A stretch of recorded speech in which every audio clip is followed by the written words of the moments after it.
Voilà, bonjour tout le monde, j'espère bien que vous allez bien. C'est encore moi, Onésime, votre formateur en Python Machine Learning. Nous continuons avec notre séance de formation. La fois passée, on s'était arrêté au niveau des tuples. On avait commencé, c'est les mêmes notebooks avec quoi nous continuons. On avait montré un peu comment déclarer les variables, comment faire manipuler les... On avait parlé des typages de données, on a parlé des listes, de types, des sets, de euh, dictionnaires, de manière un peu break. On n'avait pas parlé de ça de manière très détaillée. On avait parlé des types de formatage, on a parlé des opérations arithmétiques, les opérations de comparaison, des opérateurs logiques, des opérateurs euh, bitwise ou bien les opérateurs binaires qui manipulent vraiment les valeurs binaires. Et puis on avait essayé de parler des structures de contrôle avec if, while, les for. Après ça, nous avons parlé, nous avons essayé d'entrer un peu de manière très approfondie dans le list et nous avons donné quelques fonctions qui accompagnent une liste en Python. Et puis nous avons parlé après ça, nous avons fait quelques exercices sur transposer les matrices, ainsi de suite, parce qu'elles sont des listes. Après, nous avons parlé des sets, nous avons parlé des types. Et puis aujourd'hui, on a prévu de parler des dictionnaires. Si vous n'avez pas suivi les différentes vidéos, s'il vous plaît, allez sur notre page Onésime MB. Vous allez trouver des différentes vidéos. Vraiment, c'est une série qui continue. Si vous avez des difficultés dans ce que nous sommes en train de parler aujourd'hui, ne vous en faites pas. Commencez à partir de la première vidéo où nous montrons comment installer les outils de l'environnement que nous allons travailler, c'est-à-dire installer Anaconda et installer Python. Et puis, vous évoluez vidéo par vidéo. Aujourd'hui, nous parlons des dictionnaires. Alors, en parlant des dictionnaires, les dictionnaires jouent un rôle très très important dans la programmation. C'est comme la liste, c'est comme les sites, mais la liste et les sites, ils ont un peu un certain niveau, ils ont un peu certaines limites. Alors qu'avec le dictionnaire, vous avez encore la possibilité d'ordonner les données de manière très, très propre en utilisant même les adresses, donc un identifiant pour accéder aux données se trouvant dans la position X. Imaginez-vous, nous sommes comme dans un tableau, nous sommes dans un tableau où nous avons plusieurs éléments, 1, 2, 3 jusqu'à 10. 0 est à l'indice tel, tel 1 est à l'indice tel et B est l'indice tel, c'est un peu comme ça. Mais quand vous regardez ici, les indices ici, ce n'est pas nous qui les précisons. Par exemple, ici, en faisant avec l'index, j'avais dit T1 qui était 1 là, j'ai dit point index Liberia. C'est-à-dire j'ai cherché l'indice là où se trouve la clé ou bien la valeur Liberia. Il me dit que l'index est 3. Et ici, c'est nous-mêmes qui définissons l'index. Mais avec dictionnaire, c'est que nous avons la possibilité nous-mêmes de donner des index. Je disais par contre que ici, ce n'est pas nous qui définissons les index, nous définissons juste des valeurs. Mais avec les dictionnaires, nous avons la possibilité là de définir des index. Alors, comment faire pour déclarer? Je commence ici, j'ai dit déclaration.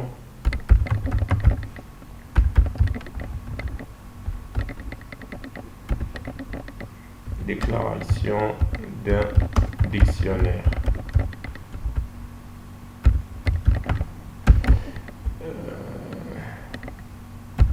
Dic vide, faisons ça comme ça. Dic vide. Alors, comment faire pour déclarer un dictionnaire qui est vide, qui ne contient rien? J'ai dit tout simplement, par exemple, mon dic égale, j'ai dit ceci, je mets juste l'accolade. Ou soit encore, bon, J'ai fait ceci. Quand j'ai dit print, mon dic,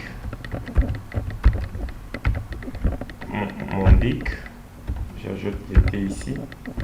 Regardez, ça me donne juste les vides comme ça. Tout comme je peux aussi les faire comme ça. J'ai dit mon dic 1 égale dic, mais cette fois-ci je mets les parenthèses. Dic en fait c'est une fonction qui veut dire dictionnaire en Python. Quand je dis que mon dic égale dic parenthèse, Python comprend que non, c'est que cette variable ici c'est un dictionnaire, ce n'est pas une liste. Et si j'imprime comme j'ai fait là-bas, je dis print mon dic 1, regardez ce qui va se passer, c'est vraiment la même chose. C'est-à-dire ici je déclare les dictionnaires normalement, mais ici j'utilise dictionnaire comme une fonction que Python comprend que c'est un dictionnaire. Alors c'est comme ça qu'on déclare les dictionnaires. Mais comment maintenant déclarer un dictionnaire avec certaines variables? Il y a deux manières.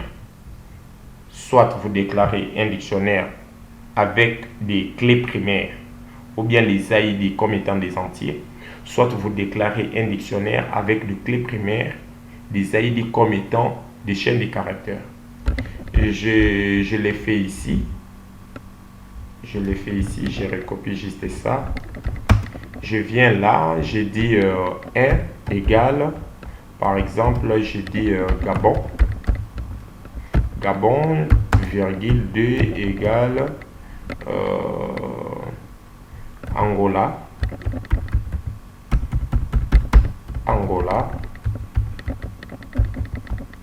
Et j'ai dit 3 égale, j'ai dit DRC. Regardez, quand je vais imprimer, ça m'imprime comme ça.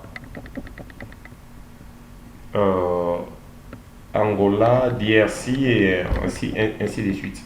Tout comme aussi, je peux faire ceci. Comme j'ai dit, ici, là, j'ai dit ici, au lieu que ça soit des entiers, j'aimerais que ça soit comme ça, j'appelle ça pays 1. Ici, j'appelle ça pays 2. Je fais ça. Et ici, j'ai dit pays 3. Pays 3. Et je supprime ça là. Et quand je vais imprimer, regardez, ça me donne pays 1, pays 2, pays 3. C'est-à-dire quoi? Ça me donne ça comme étant de valeur en fait. Que ça c'est une valeur de l'identifiant pays 3. Ça c'est la valeur de l'identifiant pays 2. Ça c'est la valeur de l'identifiant pays 1. De la même manière que nous avons ici, c'est de cette manière-là que ça marche aussi. Alors, mais je peux aussi déclarer, faisons un peu maintenant la déclaration avec les mots dic. Pour déclarer ou bien affecter de valeur avec la fonction dic, c'est aussi très simple. Je reprends, donc prenons ça maintenant cette fois-ci. Je copie juste comme ça. Je viens là, j'ouvre le crochet. Pour dire qu'à l'intérieur, pour l'élément 1, j'ai dit Gabon. Je mets la virgule. Pour l'élément 2, j'ai dit Angola. Virgule. Pour l'élément 3, j'ai dit DRC. RDC. Alors, c'est comme ça que je peux aussi déclarer maintenant. Le 3 ici, ça nous renvoie, ça ici, ça va me renvoyer un dictionnaire exactement comme ça. Exactement la même chose. C'est-à-dire, ici, je déclare les dictionnaires normalement, alors qu'ici, j'utilise la fonction dic pour faire la déclaration de mon dictionnaire. Et ça, c'est très très important. C'est très très important pour faire la déclaration comme ça. Ici, ouais, déclaration, dictionnaire, je peux introduire un ici, j'ai dit 1.1, j'appelle ça déclaration. Déclaration. Je fais ça comme ça. Je fais ça comme ça, j'appelle ça déclaration. Voilà. Et quand je vais maintenant descendre ici, nous voulons maintenant aller comment accéder. J'appelle ça dic access. C'est-à-dire comment accéder dans un dictionnaire. Comment accéder dans un dictionnaire. Je mets ceci comme titre. Je mets ça comme titre. Je fais ça. Qu'est-ce que je fais à ce niveau ici?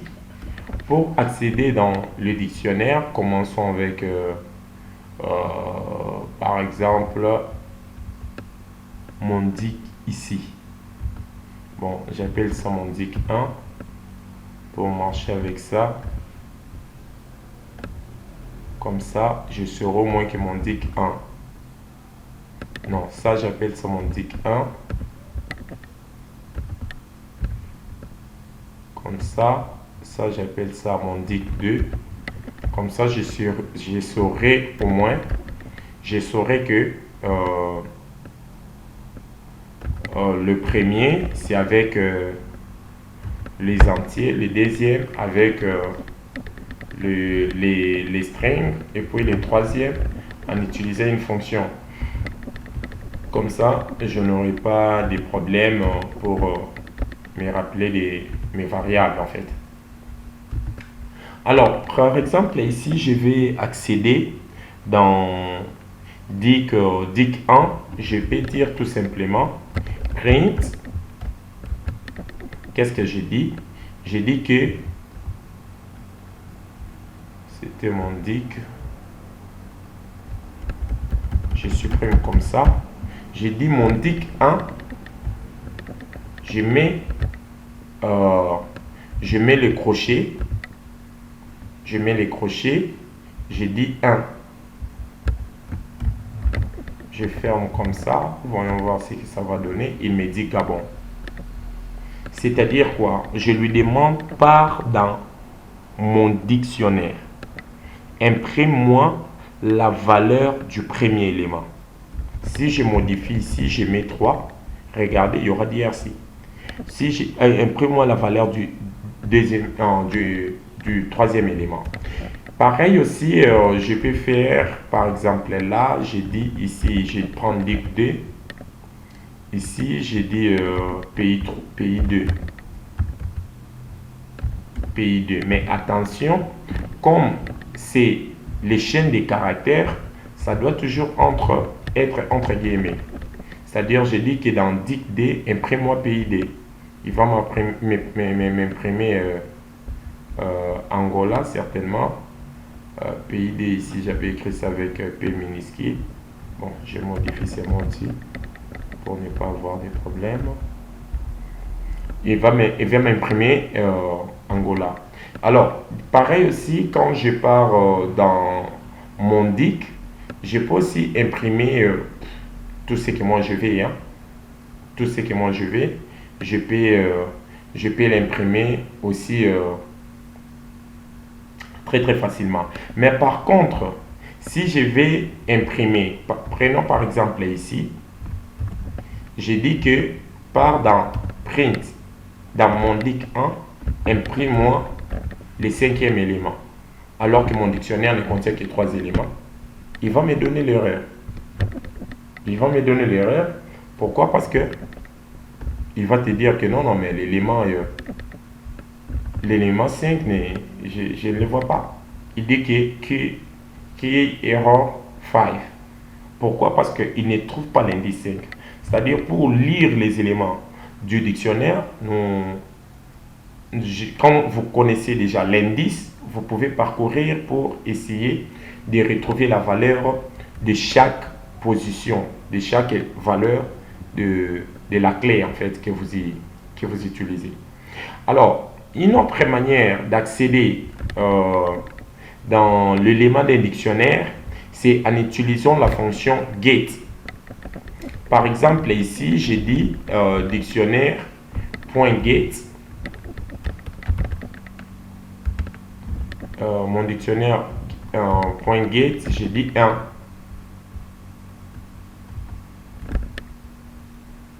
.get, j'ai dit 1. Il me dit building function method is not. Ah, ok. C'est entre parenthèses, j'ai dit 1. Voilà, il me dit Gabon. Il me dit Gabon. C'est-à-dire ça aussi, c'est une fonction qui permet de récupérer la valeur. Donc, je peux utiliser ça, mon dic comme ça, ou soit je dis mon dic.get, il me renvoie quelque chose. Il me renvoie quelque chose. Et l'avantage avec get, au lieu, quand j'ai utilisé ici, regardez ce que ça va donner. Je fais ça et je fais ça. Ici, j'ai dit crochet comme ça. J'ai dit 5. Ça va me donner l'erreur. Alors qu'ici, j'ai dit get, j'ai dit 5. Regardez la différence. Avec un dic, je mets la clé, il me dit error, mais avec get, il me dit non. C'est-à-dire quoi? La valeur 5, c'est-à-dire la clé 5, ne se trouve pas dans mon dictionnaire. Alors, c'est un peu l'avantage avec la fonction get. Au lieu d'avoir des erreurs dans les codes, il peut te renvoyer pour te dire tout simplement que non, la clé que tu es en train de chercher ne se trouve pas dans ton dictionnaire, je n'arrive pas à les retrouver. Alors la fonction get est très avantageuse et puis c'est bon. Par exemple, si tu veux chercher un élément dans un dictionnaire ayant plusieurs éléments, c'est facile de les faire de cette manière-là. Alors, il y a ce que nous appelons la modification. La modification et j'appelle ça comment?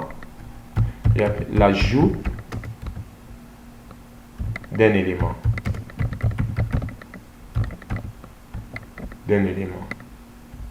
Modification et ajout d'un élément. Voilà, j'ai fait ceci. Je viens ici. Prenons par exemple que dans mon dic 1, là où je cherche l'élément 5, il n'y a pas cet élément-là. Mais la première des choses, avant d'ajouter, commençons d'abord par, je ne sais pas moi, modifier l'élément à la position X donnée. C'était mon dic, j'ai dit mon dic 1, comme j'avais appelé ça. J'ai dit à la position in, qui était Gabon, j'aimerais que tu les modifies pour que tu lui donnes maintenant la valeur, cette fois-ci, Égypte. Appelle ça Égypte. Quand j'exécute, et j'ai dit ici, print, regardez, print mon dic 1. Cette fois-ci, à la place d'afficher Gabon, Angola, RDC, il va m'afficher Égypte, Angola, RDC. Voilà. Ça a mis à jour les éléments. C'est pareil pour mon dic 2. Tu pouvais aussi faire pareil. Ici, à ce niveau, ici, vous précisez juste les pays. On avait appelé ça pays 2. J'appelle ça pays avec P majuscule. Pays 2. J'ai dit Égypte. Mondic 2. J'ai dit Mondic 2. Alors, cette fois-ci, c'est Angola qui va partir. Voilà, il me dit Gabon, Angola et puis RDC.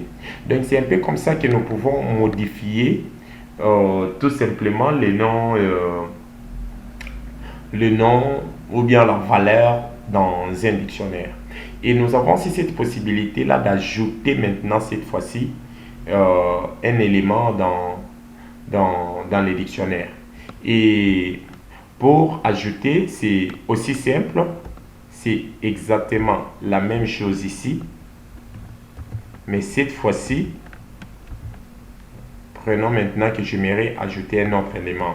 Les 5 qui me donnaient l'erreur, j'ai dit, tu m'ajoutes ça.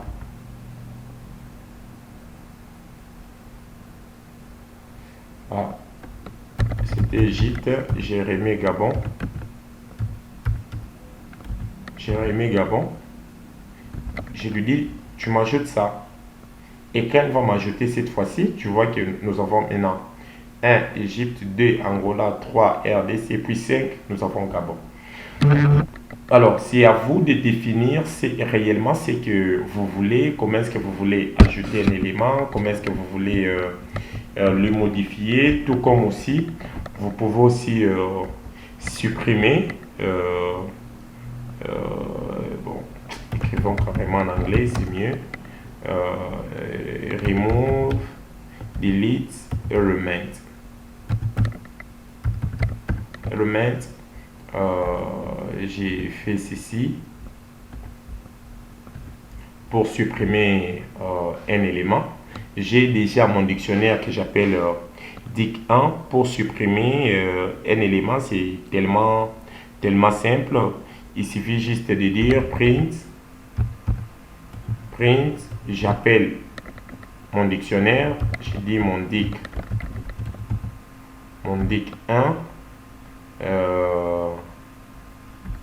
point pop, je dis 1 par exemple, je dis 1 ou bien je dis 1 pour supprimer les premiers éléments, c'est-à-dire dans ça là j'aimerais supprimer bon, ajoutons d'abord ici aussi, ajoutons dans dic1, bon ça va, ce n'est pas grave. Nous voulons juste supprimer pour avoir qui Angola et Gabon. Nous voulons supprimer l'Égypte. Et c'est tellement simple en faisant ça. Et puis je dis print. Je dis print. Mondic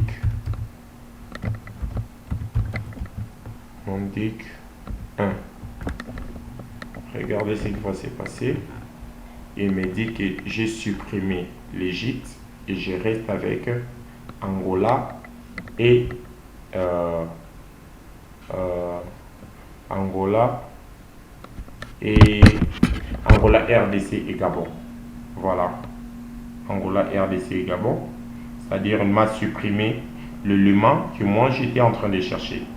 Alors ça c'est très important, mais il y a aussi l'autre façon de faire, par exemple en utilisant l'item.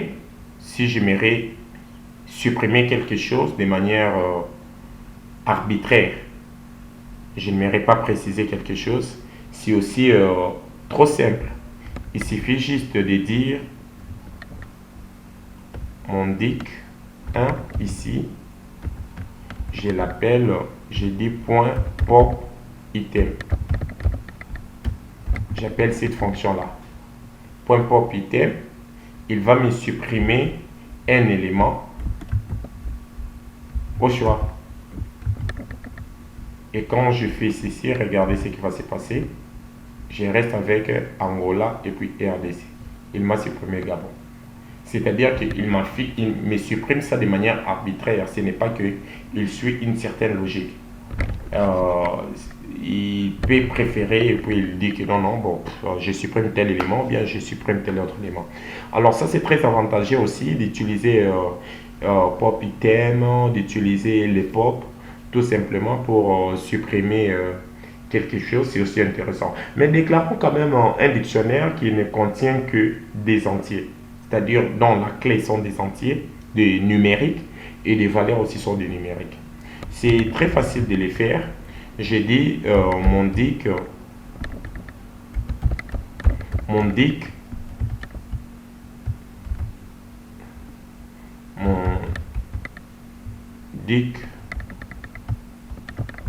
nim égale, j'ai dit ceci, j'ai dit par exemple 3.9, 3.2.9, et puis j'ai dit 6. Je peux prendre le carré, hein, le carré de chaque élément, et j'ai dit 8, 2.64, j'ai dit 2.4, et puis j'ai dit 5, j'ai dit 5, 2.25. Voilà, c'est un peu de cette manière ici. J'ai dit, je peux aussi supprimer en disant par exemple del. Del, c'est une fonction qui permet de supprimer. Bon, si je dois d'abord imprimer ça. Si je dois d'abord imprimer ça, je peux faire ça. Et voilà, ça me donne ce dictionnaire ici. Je peux utiliser maintenant une fonction que j'appelle del. Je dis que del supprime-moi ceci, mais à l'indice 3 par exemple. C'est-à-dire 0, 1, 2, 3. Il va me supprimer 4. Et puis j'ai dit imprime. Vous voyez que qu'est-ce qu'il a supprimé? Il est resté avec. Ah, il a supprimé 3. 3.9, voilà. Il m'a supprimé 3.9. Donc il m'a supprimé un élément dans mon disque dur. Ah, il n'a pas supprimé le troisième élément, mais il a supprimé l'indice 3, j'avais oublié. L'indice 3. L'indice 3, ça a été supprimé avec succès. En fait, c'est de cette manière ici que nous pouvons supprimer une valeur. Nous pouvons soit aussi ajouter une valeur. Nous pouvons faire tout ce que nous voulons avec ce que nous voulons réellement. Avec tout ce que nous voulons réellement. Prenons maintenant aussi, il y a une autre fonction que nous appelons la fonction copie. C'est aussi très utilisé. C'est d'ailleurs très avantageux. J'ai déjà mon dictionnaire numérique ici que j'ai copié, que j'ai déclaré. J'aimerais maintenant copier ça dans mon dic num2.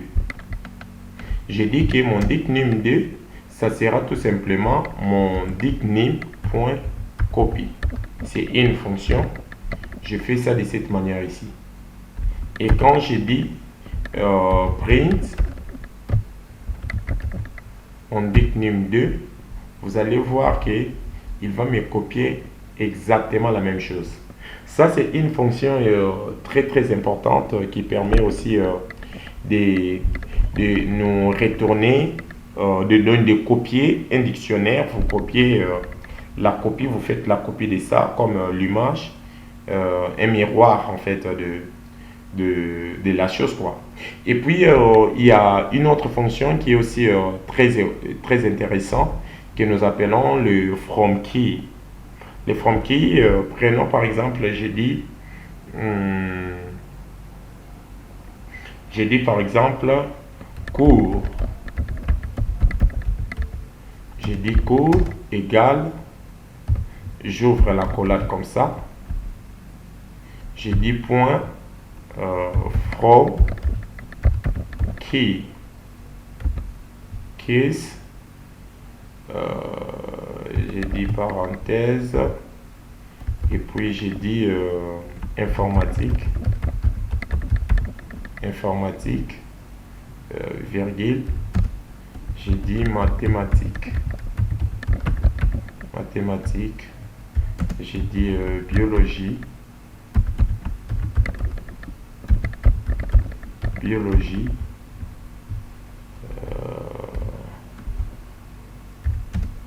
J'ai dit à la fin physique. Voilà.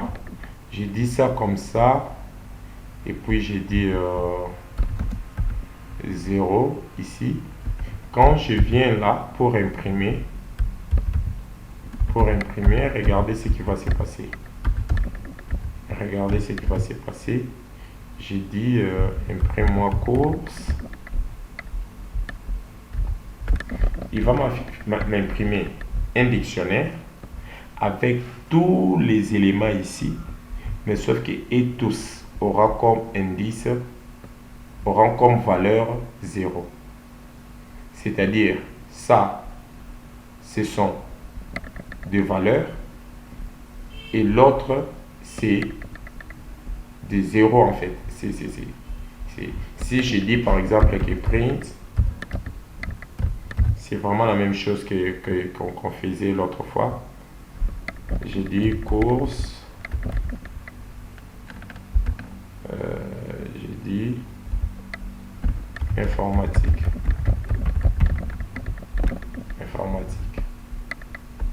Quand j'exécute ça, il me donne la valeur 0. Donc ça, c'est comme la clé, ce sont des clés que nous déclarons. Et ici, là, on donne une certaine valeur. Nous donnons la valeur aux différentes clés que nous avons déclarées. Et ça vient de from key. Et puis, il y a beaucoup de fonctions que nous pouvons déclarer comme ça, où nous pouvons faire tout ce que nous voulons. Nous pouvons les manipuler, nous pouvons jouer avec. Il y a encore une autre fonction que j'appelle d'ailleurs item, qui est très utilisée aussi. Prenons notre dictionnaire ici, le dictionnaire Mondic 1. Mondic 1, regardez ce qui va se passer. Je vais juste imprimer ça pour vous rappeler encore, vous rafraîchir un peu la mémoire. Regardez.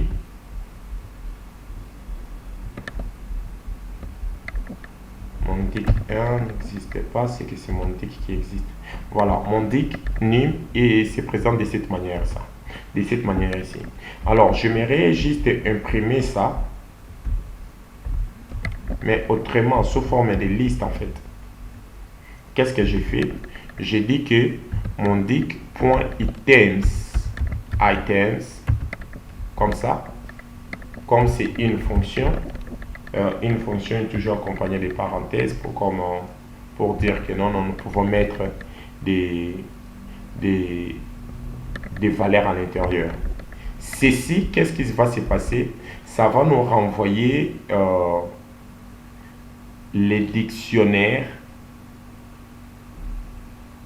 de chaque item, de chaque clé et la valeur, mais sous forme de liste.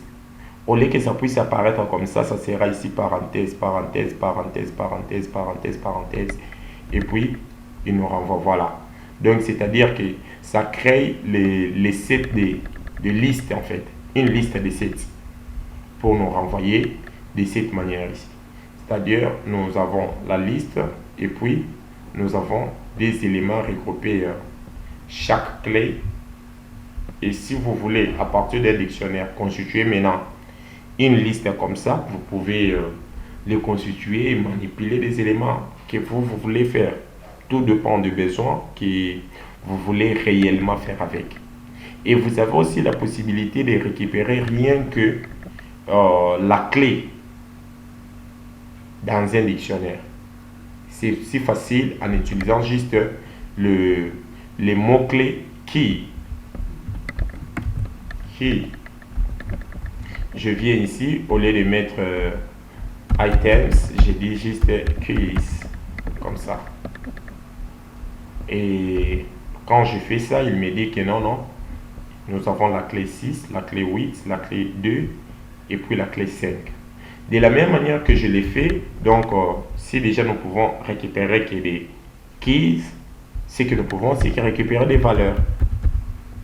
Alors là, c'est simple. Il suffit juste de faire values pour que nous puissions obtenir aussi ce que nous avons là. Alors, c'est très intéressant. C'est très intéressant de manipuler les choses un peu de cette manière ici. C'est très pratique. C'est très pratique.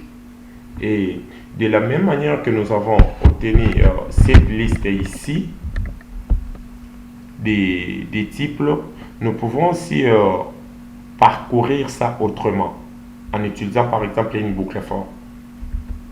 Une boucle for, c'est ça.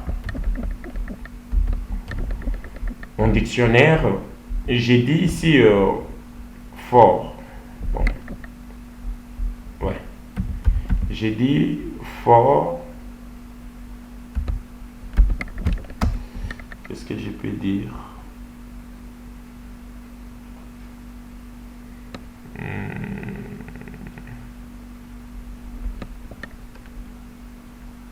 J'ai dit seulement for in.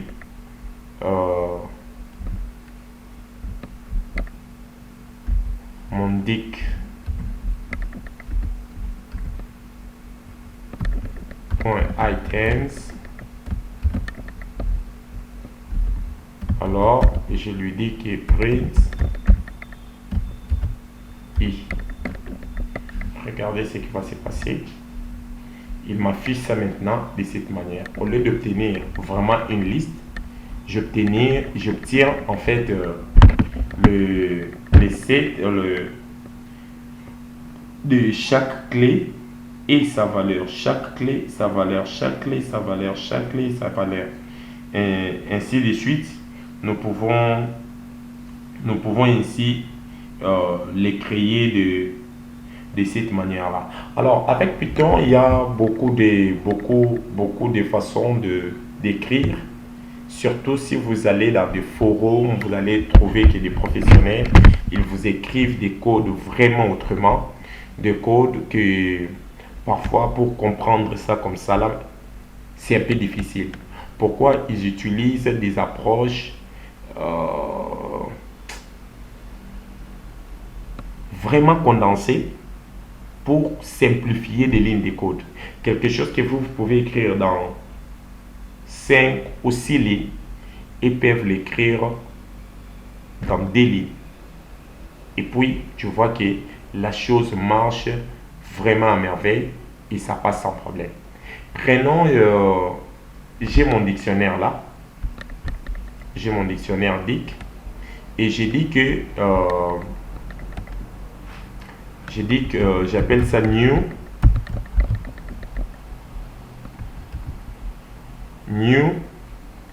mon DIC ni. Qu'est-ce que j'ai fait? J'ai dit que non, tu vas me parcourir ceci avec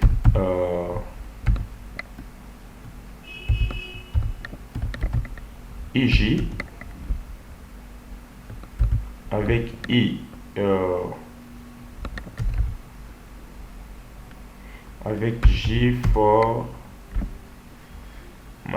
I, for I de J à l'intérieur de mon dic.items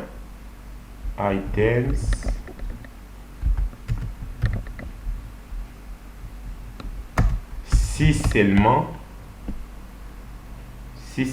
je dis J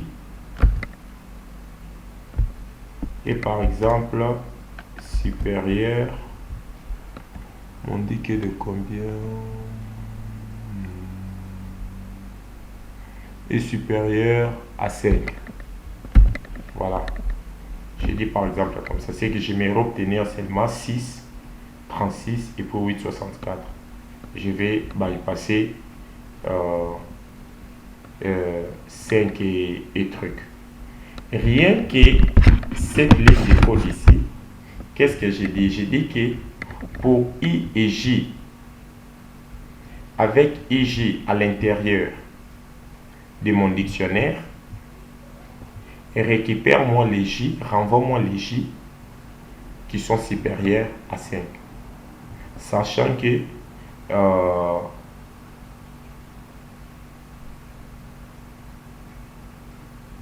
non, au lieu de dire renvoie-moi les J, je vais dire renvoie-moi les I qui sont supérieurs à 5. Parce que si je dis J, ça va aussi me renvoyer 25. Et si je dis print, regardez, print, j'imprime ceci. Regardez-moi ce qui se passe. Voilà, 64. Mais si je dis ici, si comme j'avais dit J, si je mets J là, ça va me renvoyer aussi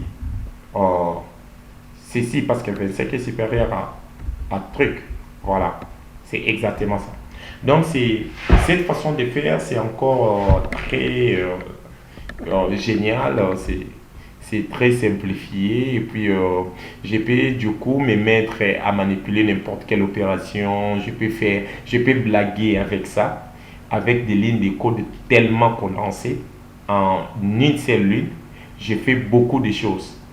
J'ai fait beaucoup de choses au lieu de vérifier pour J, pour I, pour J, seulement en une seule ligne. Et je peux créer des trucs en ajoutant même certaines valeurs, et en réduisant certaines valeurs et en faisant ce que moi je vais. Par exemple, si je vais me jouer un peu, faisons un peu ceci. Je vais, par exemple ici, partout où il y a la valeur ici, j'aimerais ajouter par exemple onésime, 6 onésime 2.36, 8 onésime 2.36, 5 onésime 2.36. Au lieu même de dire 25, je peux même doubler ça. Je double encore ça. Je multiplie ça par 2 ou bien je divise ça par quelque chose. Faisons ça un peu. Alors, là, en ce moment-là, qu'est-ce que je fais? Je dis tout simplement, qu'est-ce que je peux dire? Je dis for I. J'ouvre la collade. Je dis I doit être égal à plus onésime, 2 points, J, 2 points, J, j'ai dit que J, ça doit être,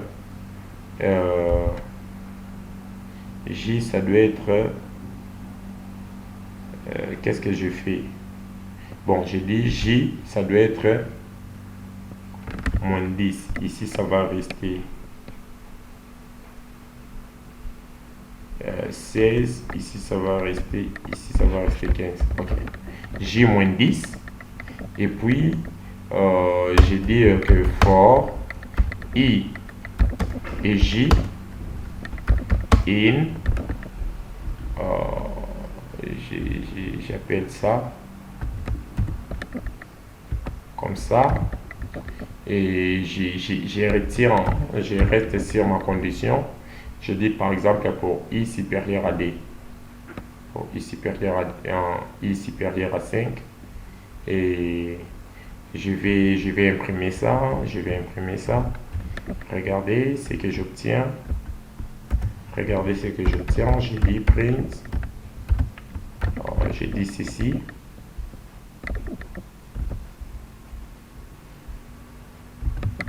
Je dis 1. Quoi, il y a erreur quelque part? L'erreur dit quoi en question? Voyons un peu l'erreur.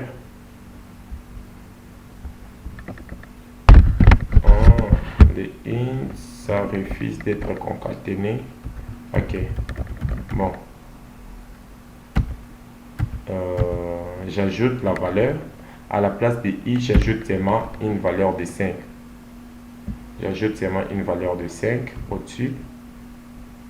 Et puis, is not défini. Ah. Voilà. Ça me fait quoi? Ici, à la place de 6, j'ajoute 5. Ça devient 11. 8 à la place, ça devient 13. N'oubliez pas que si je modifie J ici, ça va complètement changer la donne. Voilà. Et ça devient 11. 8 plus 5, ça devient 13. 5 plus 5, ça devient 10. 26 moins 10, ça devient 26. 64 moins 10, ça devient 54. Et 25 moins 10, ça devient 15. Alors, tout ce que toi tu peux faire avec plusieurs façons de faire, plusieurs structures de contrôle avec telles que for i, j, for i, une word, j, tel comme ça, parcours, trouve-moi ceci. Voilà Python comment est-ce que il simplifie les choses et ça devient très très simple. Alors c'est par ici que j'aimerais clôturer pour la partie dictionnaire d'aujourd'hui, et prochainement nous allons parler des strings. Après les strings nous allons parler des fonctions. Je donne déjà un programme. Nous allons parler des fonctions. Je mets ça comme ça.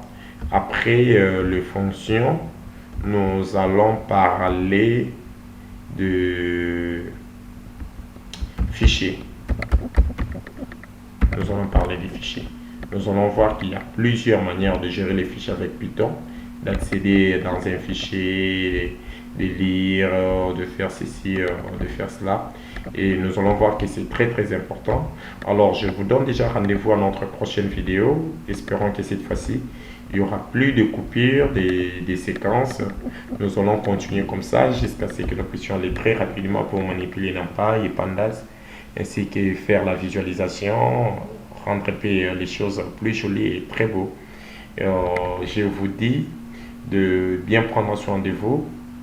Pour aujourd'hui, on peut s'arrêter là avec cette vidéo. Merci beaucoup. Bye bye.